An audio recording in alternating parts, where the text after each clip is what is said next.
இப்போ இந்த பெரிய அமௌண்ட்லயே ஒரு சிக்கலை கொடுக்குது. அதுல ஏதோ பிரச்சனை நடக்குது. மேனேஜ்மெண்ட் தப்பு பண்ணிடுறான், ஃப்ராட் நடக்குது. திடீர்னு கம்பெனி வந்து எங்க இன்வென்ட்ரியில 5% காணோம் அப்படின்னு சொல்றாங்க.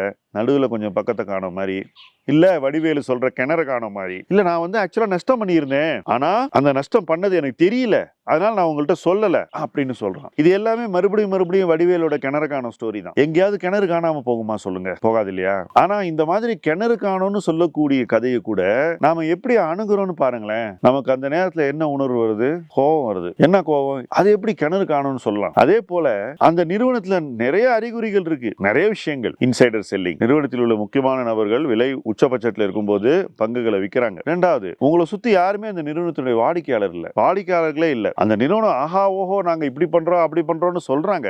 ஆனா அவங்க கடைகள்ல பாத்தீங்கன்னு வச்சுக்கோங்களேன், அல்லது அவங்க பொருட்கள் விற்க வேண்டிய இடத்துல கூட்டமும் இல்ல, பொருளும் அவ்வளவா இல்ல. அப்ப அது என்ன சொல்லுது?